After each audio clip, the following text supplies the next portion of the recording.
Brejo da Madre Deus ao decorrer da história. Início de tudo. Os primeiros habitantes da nossa cidade foram há 9.000 anos atrás, na pré-história.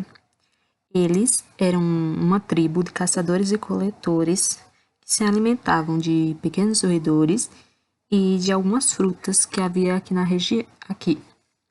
Porém, por causa de uma grande seca que houve, eles tiveram que ir embora para outros lugares. Há 2.000 anos atrás, o município foi novamente povoado por outra tribo de caçadores e coletores.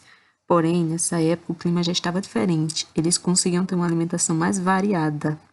Eles se alimentavam de animais como preá, tatu, mocó, camaleão, jabuti e cobras, mas eles também comiam frutas, como o umbu, o jatobá, os coquinhos da palmeira do oricuri e catolé. Essa é uma imagem da Furna do Estrago, que foi um dos locais onde as tribos moraram e enterraram seus mortos. Essa é outra imagem da Furna do Estrago.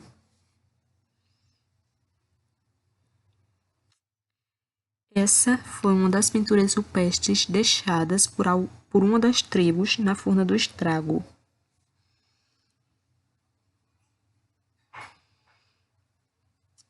Esses são alguns dos exemplos dos alimentos da segunda tribo. Esse é o preá, o mocó. Essa frutinha é o oricuri e essa aqui o catolé. Origem e evolução histórica do município. Brejo é um dos municípios mais antigos de Pernambuco, com 269 anos. A sua história começou em 1710, com um português chamado André Cordeiro dos Santos, que veio para cá com sua família e escravos. Eles se estabeleceram em um local que eles chamaram de Tabocas, porque ali havia um grande tabocal.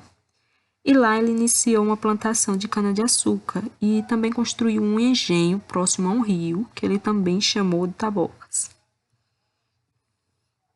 Esse é o casarão da família Cordeiro. Isso aqui é um tabocal. Tabocal é um conjunto de tabocas e é também conhecido como taquara ou bambu. O nome Madre de Deus veio devido a padres oratianos da confraria Madre de Deus do Recife, que vieram para cá em 1751, seguindo o curso do rio Capibaribe. Eles se estabeleceram em um local a 15 quilômetros da sede do município. Esse local hoje a gente conhece como Sítio Madre de Deus. E lá eles começaram a construção de um hospício. Porém, naquele ano houve uma grande seca e eles acabaram mudando para outro local que eles chamavam de Sítio Brejo de São José, que hoje é a sede do nosso município.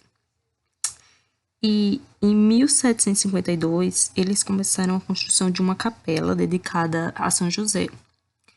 Essa capela atualmente é a Igreja de São José e ao redor dela começou a crescer um povoado. E em 1797, a povoação que ali existia perto da igreja passou à categoria de freguesia. Freguesia é o distrito de uma paróquia, ou seja, uma povoação pequena. E nessa época, tivemos como nosso primeiro vigário o padre Antônio da Costa Pinheiro. Em 3 de agosto de 1799, passou a ser distrito. Nessa época, tinha o nome de Brejão da Madre Deus. Em 22 de outubro de 1833, passou a ser vila e ser da comarca é um território entre fronteiras. Nessa época, ganhamos o nome de Brejo da Madre Deus. Em 4 de fevereiro de 1879, o Brejo passou a ser considerado uma cidade. Em 20 de junho, o Brejo passou a ser considerado um município autônomo, tendo como seu primeiro prefeito o senhor Francisco Alves de Cavalcante Camboquim, o nosso famoso Barão de Buíque. Essa é a imagem da inauguração do monumento histórico do bicentenário da fundação do município. Bicentenário significa 200 anos. Esse monumento foi construído no Sítio Madre de Deus e inaugurado em 1951, marcando o momento em que os padres chegaram ali e começaram a povoação.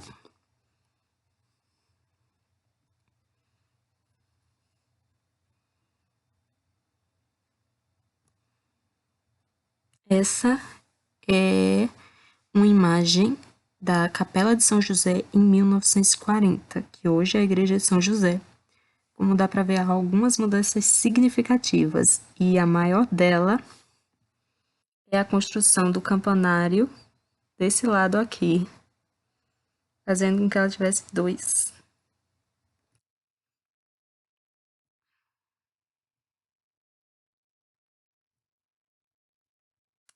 Essa é uma foto primitiva da Capela de Nossa Senhora da Conceição, que depois virou Igreja do Bom Conselho. Essa foto é de 1945. E como dá para ver, as palmeiras ainda eram pequenas. O campanário da igreja, a torre de cima ainda não existia. A calçada que há agora lá não havia nessa época. Essa é uma foto do Brejo em 1940. Como dá para ver, já tem a igreja de São José. Essa é a Praça do Bom Conselho em 1980, onde dá para ver que ocorreu algumas mudanças significativas, como a Igreja do Bom Conselho já tem o campanário, as palmeiras já estão grandes, a construção da praça, as escadas da igreja, há uma quantidade maior de casas. Essa é uma foto recente do Brejo. E aqui está a Igreja do Bom Conselho, a Casa, Câmara e Cadeia. E como dá para ver, da foto anterior para essa, há uma quantidade bem maior de casas. Temos alguns pequenos prédios.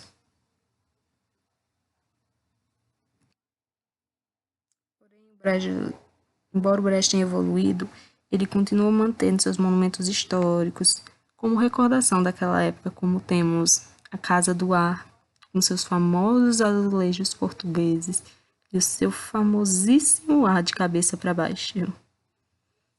É uma lembrança do período colonial do Brasil.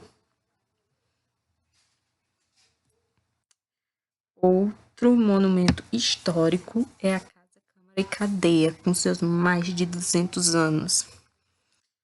Ela foi construída por um arquiteto francês chamado Louis Vautier, que foi o mesmo arquiteto que elaborou o Teatro de Santa Isabel, no Recife.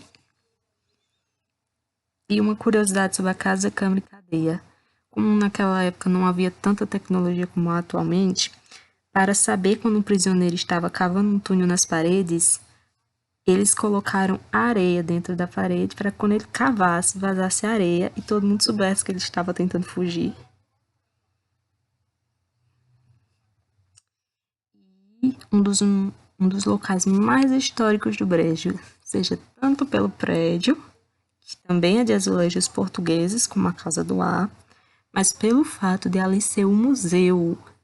Lá, ossos que foram encontrados na Furna do Estrago e em outros sítios arqueológicos. Há documentos, fotos antigas, móveis, objetos dos nossos antepassados, seja da pré-história ou seja um pouquinho mais recente. Então, como dá para ver, o Brejo é uma cidade antiga que evoluiu com o tempo, porém ainda preserva sua história. E